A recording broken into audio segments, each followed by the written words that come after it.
मैं गवर्नमेंट से यही अपील करूंगी कि गुरुजी के ख़िलाफ़ लगाए हुए जो सारे इल्ज़ाम हैं वो बिल्कुल बेबुनियाद हैं, झूठे हैं। आप फिर से इस पे गौर कीजिए और गुरुजी को रिलीज़ कीजिए, बिकॉज़ हमारी सोसाइटी को अगर आज किसी की सबसे ज़्यादा ज़रूरत है तो वो गुरुजी की ही ज़रूरत है। ऐसे चेंजेस और कोई नहीं ला सकता जो अब तक आए हैं सिवाय गुरुजी के। So we appeal to the government to release Guruji. नमस्कार दोस्तों, द फैक्ट टाइम में आपका स्वागत है। हमारे साथ निधि जी हैं जो इंजीनियर हैं। इनसे जानते हैं इनका लाइफ का क्या है असली सच, किस तरीके से इन्होंने अपने एजुकेशन में बोर्ड तक को टॉप किया। जानते हैं इनसे सीधी बातचीत करके। Nidhi ji, the fact time में आपका स्वागत है। Thank you.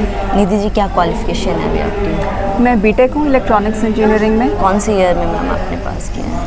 मैंने 2003 में अपना बीटेक कंप्लीट किया था। मैम, आपका कंप्लीट स्टडी का क्या क्या रहा है, डिटेल में थोड़ा बताइए। मैंने 96 में अपनी 10th क्लास कंप्लीट की थी और अप्रैल 96 में ही मैंने गुरुजी से जो है वो मेथड ऑफ मेडिटेशन लिया था। बहुत पहले जब मैं छोटी थी तो मेरे को ये कहा जाता था कि मैं बहुत ढीली हूँ या मैं उतनी अच्छी नहीं हूँ या मुझे इतना नहीं पता चीज़ों का। तो जैसे जैसे गुरुजी में विश्वास बढ़ता गया, धीरे धीरे करके मेरी जो मेमोरी पावर है वो इम्प्रूव होती गई, मेरा कॉन्फिडेंस इम्प्रूव होता गया। और नाम लेने से पहले मैं अपनी मम्मी के साथ सत्संग में आई थी और गुरुजी के वचन सुन के मुझे लगा कि मुझे भी ये मेथड ऑफ मेडिटेशन जो है वो लेना चाहिए। तो जब मैंने मेथड ऑफ मेडिटेशन लिया, थोड़ा बहुत मेडिटेट करती थी, शायद दिन के 15 मिनट्स, उससे ज़्यादा शायद कर भी नहीं पाती थी क्योंकि स्टडीज़ का बहुत बर्डन होता था। लेकिन वो मेडिटेट करते करते मेरी मेमोरी पावर इतनी इम्प्रूव हो गई कि मैंने 10th क्लास में अपनी क्लास में जो है वो टॉप किया। आई गॉट 89.4%, मेरे मैथ्स में 97 आए थे and I got top 0.1% across India में जो बच्चे होते हैं उसका मुझे प्रॉपर सर्टिफिकेट मिला था। उसके बाद मैंने नॉन मेडिकल लिया। अगेन गुरुजी की प्रेरणा से मुझे समझ आया कि मेरे इंटरेस्ट्स क्या क्या हैं। नॉन मेडिकल लिया मैंने। +2 में भी सिरसा में और किसी लड़की की इतनी अच्छी रैंकिंग नहीं आई जो कॉम्पिटिटिव एग्ज़ाम्स होते हैं जितनी कि अच्छी मेरी आई। और फिर मुझे 99 में after doing my 12th class BTech में मेरा सिलेक्शन हुआ। तो बाहर का माहौल बहुत अलग होता है, हम सब तरह के अप्स एंड डाउन्स देखते हैं, बट इतने अप्स एंड डाउन्स देखने के बाद भी जो आगे बढ़ना एक होता है वो विल पावर या एक अंदर से इंस्पिरेशन जिसको आप कह सकते हो, वो मुझे गुरुजी से ही मिलती थी। मैं आती थी यहाँ सत्संग पे। बाहर बहुत तरह की परेशानियाँ होती हैं लेकिन सत्संग में आके जो है दिल को ठंडक मिलती थी और एक सही रास्ता हमारा क्या होना चाहिए वो चीज़ हमें समझ में आती थी। तो अगेन मैंने बीटेक किया and I then got selected for Infosys. तब मैंने अपना आईटी का करियर शुरू किया, इन्फोसिस में जॉब की। उसके बाद वर्ल्ड की जो नंबर 1 कंपनी है SAP लैब्स, वहाँ पे मेरा सिलेक्शन हुआ, मैंने वहाँ पे भी जॉब की। फिर अगेन मैरिज हुई, then I got back again with Infosys और बहुत अच्छा मेरा करियर प्रोग्रेशन रहा है। बट अगेन अगर मैं किसी को बोल सकती हूँ कि किस वजह से ये हुआ है तो आई विल से कि my path has been defined by Guruji. The method of meditation has help me find solutions to the problems जो बहुत बड़े बड़े लोग जिनको सॉल्व नहीं कर सके वो गुरुजी ने मुझसे करवाई हैं solve. So I am just thankful to Guruji. Ma'am, Guruji किस गुरु की आप बात कर रहे हैं, किससे आपने मेडिटेशन लिया है? मैंने सेंट डॉक्टर गुरमीत राम रहीम सिंह जी इंसान से मेथड ऑफ मेडिटेशन सीखा है। मैम, उनका नेचर कैसा लगता है आपको? बस मैं यही कह सकती हूँ कि ऐसा दुनिया में किसी का भी नेचर नहीं है जैसा गुरुजी का है। अगर हम घर पे हमसे गलतियाँ हो जाती हैं, छोटी गलतियों पे भी जो है हमारे पेरेंट्स, हमारे भाई बहनों से हमें डांट पड़ जाती है, हमें लगता है कि हमें क्यों कह दिया। लेकिन हमारी लाइफ में हमसे इतनी बड़ी बड़ी गलतियाँ हो जाती हैं, उन गलतियों से कैसे उभरना है और वो भी इतने प्यार से, इतने आराम से कि बिना गिल्ट फील कराए हमें सही रास्ते पे गाइड करना, मुझे नहीं लगता वो गुरुजी के अलावा कोई कर सकता है। और जब इंसान सबसे ज़्यादा अकेला फील करता है, इंसान अकेला तब नहीं होता जब उसके आसपास कोई ना हो। इंसान अकेला तब होता है जब वो भीड़ में रहते हुए भी अकेला फील करता है, उसको लगता है कि उसके साथ कोई नहीं है। तो उस चीज़ से भी बाहर अगर कोई निकाल सकता है तो मैं कहूँगी सेंट डॉक्टर MS जी।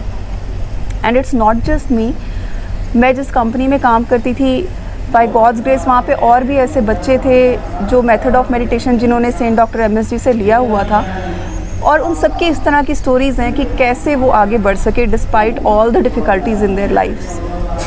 मैम, जो दूसरी तरफ उनके ऊपर एलिगेशंस लगाए गए हैं, उसके बारे में क्या पर्सपेक्टिव है आपका?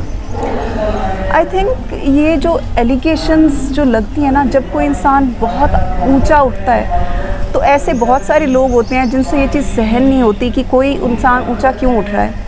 ये एलिगेशंस मेरे हिसाब से they are a part of the conspiracy, क्योंकि उनसे ये चीज़ सहन ही नहीं होती कि अच्छाई इतनी आगे कैसे बढ़ सकती है।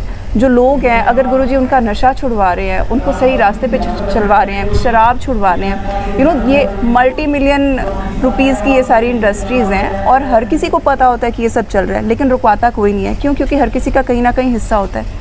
अब गुरुजी एक ऐसे, I will say he is a beacon of light, he is such a strong person जिन्होंने इन सब लोगों के खिलाफ कदम उठाया। ना सिर्फ कदम उठाया बल्कि लाखों बच्चों के नशे छुड़वाए। नेचुरली बाकी लोग जिनका लॉस है नशों के व्यापार की वजह से, रुकने की वजह से जिनका लॉस है, वो ऐसे ऐसे काम कर रहे हैं कि गुरुजी की जो है इमेज ख़राब की जाए, उनके फॉलोअर्स को रोका जाए। So it's a conspiracy. Media में भी काफ़ी मैम हेडलाइंस चली थी बिफोर 4 इयर्स, अगर हम बात करें काफ़ी ऐसी बातें दिखाई जा रही थी गुरुजी के करैक्टर को लेकर, वहाँ जाने वाली लड़कियों को लेकर। आप क्या कहना चाहोगे? फर्स्ट ऑफ ऑल, जहाँ तक हमारे देश की बात है, यहाँ पर ऐसा नहीं है कि सब कुछ जो है प्योर हार्टेड लोग मीडिया चला रहे हैं, ऐसा नहीं है। बहुत सारा कुछ जो है पेड चीज़ें चलती हैं। अगर हम आज की न्यूज़ में देखें भी, हमें समझ में आता है कि क्या सच है और क्या गलत है।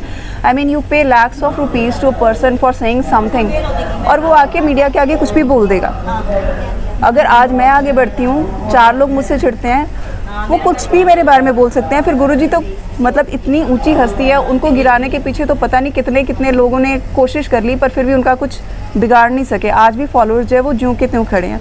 और रह गई बात गर्ल्स की, so I am a girl and I know कि मेरे को किस लेवल से उठा के ऊंचा गुरुजी ने उठाया, और मेरी जैसी लाखों और बच्चे हैं जिनको गुरुजी ने ऊंचा उठाया है। I am proud of being Guruji's daughter.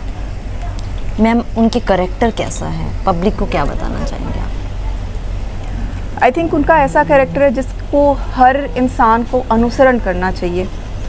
ये वो कैरेक्टर है जो आप शायद वेद पुराणों में, रामायण में, महाभारतों में पढ़ते होंगे कि सतयुग के समय लोग ऐसे होते थे। तो ये गुरुजी का कैरेक्टर जो है वो उससे भी कई गुना ऊंचा है। अगर इस एरा को कोई चेंज कर सकता है जो आज के वर्ल्ड में चल रहा है, अगर उसको आप ये कहिए कि एक झूठ से सच की तरफ कोई लेके जा सकता है, तो वो गुरुजी ही हैं, सेंट डॉक्टर MS जी ही हैं। इससे ऊंचा कैरेक्टर किसी का हो नहीं सकता। मैम, एजुकेटेड कितने लोग डेरा सच्चा सौदा में आते हैं, गुरुजी के साथ एसोसिएटेड है? Oh, a lot. So I was in Bangalore में मैं काफ़ी टाइम मैंने जॉब की है। मैं US में भी रह के आई हूँ, और मैं बहुत सारे ऐसे लोगों से मिली जो वहाँ पर जॉब्स कर रहे थे, बिज़नेस कर रहे थे, और वो सब गुरुजी को मानने वाले, जिन्होंने उनसे मेथड ऑफ मेडिटेशन ले रखा था, मेडिटेशन की प्रैक्टिस करते थे, वो थे। और उसके बाद मैं चंडीगढ़ में भी रही हूँ। मैं, जैसे मैंने बताया, मैं इन्फोसिस में जॉब करती थी, तो हमारे अपने इन्फोसिस में ऐसे बहुत सारे BTech मैनेजर्स, सीनियर पोस्ट वाले ग्रुप प्रोजेक्ट मैनेजर्स, ऐसे लोग हैं जो गुरुजी को मानते हैं, और अपनी कैरियर प्रोग्रेशन के लिए वो थैंक्स जो है वो गुरुजी को ही करते हैं। सो अगर बात है एजुकेटेड लोगों की, lakhs and lakhs of educated people are there who follow Guruji. Ma'am, क्यों करते हैं लोग फॉलो? मतलब गुरुजी ने ऐसा क्या कंट्रीब्यूट किया है हमारी कंट्री के लिए, सोसाइटी के लिए? मैं ये बहुत बार सोचती हूँ कि if education could have made a better person, तो एजुकेशन तो शायद सारी दुनिया के पास है। एजुकेशन और सिविलाइजेशन, एजुकेशन और संस्कार में फ़र्क होता है। वो संस्कारों से आप अपनी लाइफ में बहुत आगे बढ़ सकते हैं। तो ये संस्कार जो हैं वो सिखाए हैं गुरुजी ने, और जिन लोगों के पास पहले कुछ नहीं था, उन्होंने गुरुजी से सीख के बहुत कुछ अचीव किया, तो वो क्यों नहीं फॉलो करेंगे, है ना? तो इसीलिए लोग फॉलो करते हैं, क्योंकि उनको पता है कि उन्हें क्या मिला अपनी ज़िंदगी में।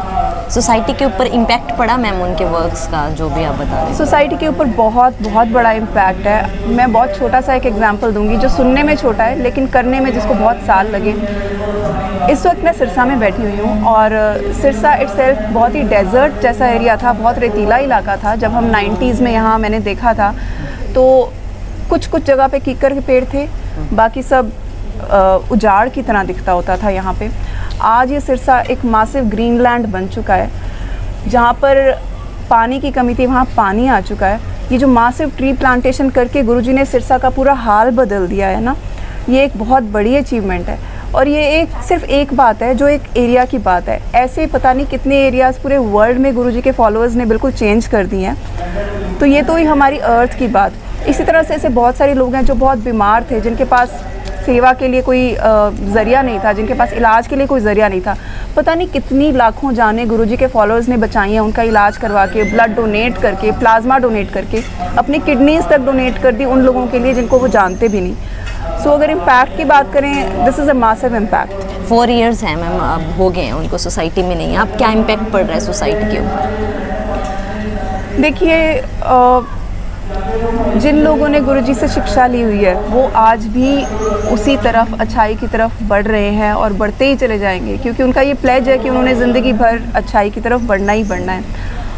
और जो लोग अच्छाई से नहीं जुड़े हुए, उन्हें जोड़ने के लिए हमें, हमारी पूरी सोसाइटी को गुरुजी की ज़रूरत है ही है। अगर हम ये चाहते हैं कि हमारे जो आगे आने वाले जो बच्चे हैं, हमारी जो आने वाले परिवार हैं, पीढ़ियाँ हैं, वो नशे में उलझ ना जाएं, अपनी सेहत को ख़राब ना कर दें और अपना सब बना बनाया बिगाड़ ना लें, उसके लिए हमें गुरुजी की ज़रूरत है। Guruji should come back, we want him. क्या अपील करोगे आप गवर्नमेंट से गुरुजी के लिए? मैं गवर्नमेंट से यही अपील करूंगी कि गुरुजी के ख़िलाफ़ लगाए हुए जो सारे इल्ज़ाम हैं वो बिल्कुल बेबुनियाद हैं, झूठे हैं। आप फिर से इस पे गौर कीजिए और गुरुजी को रिलीज़ कीजिए, बिकॉज़ हमारी सोसाइटी को अगर आज किसी की सबसे ज़्यादा ज़रूरत है तो वो गुरुजी की ही ज़रूरत है। ऐसे चेंजेस और कोई नहीं ला सकता जो अब तक आए हैं सिवाय गुरुजी के। So we appeal to the government to release Guruji. This is our humble request. Thank you Nidhi ji ma'am हमारे साथ जुड़ने के लिए। दोस्तों, लगातार हमारे साथ पब्लिक जुड़ रही है, हमारे साथ निधि जी से वेल एजुकेटेड हैं जो और बता रहे हैं सोसाइटी के लिए क्या रिफॉर्मिंग वर्क्स हैं डॉक्टर गुरमीत राम रहीम सिंह जी इंसा ने किए हैं। और आज सोसाइटी को ऐसे सोशल रिफॉर्मर की सख्त ज़रूरत है। जो भी एलिगेशंस उनके ऊपर लगाए जा रहे हैं, तमाम इन लोगों का मानना है बिल्कुल झूठे एलिगेशंस उनके ऊपर लगाए जा रहे हैं। वेल एजुकेटेड लोग हमारे साथ जुड़ रहे हैं और बता रहे हैं कि किस तरीके से उन्होंने करोड़ों लोगों की ज़िंदगी को बदला है। इन्होंने अपनी भी कहानी बताई। आपकी क्या राय है ऐसी स्टोरीज़ के लिए, ऐसे सच के लिए, ऐसे फैक्ट्स के लिए? ज़रूर डालिएगा कमेंट बॉक्स में। देखते रहिए द फैक्ट। आइए और सच का साथ दीजिए। इस चैनल को सब्सक्राइब कीजिए। बहुत बहुत धन्यवाद।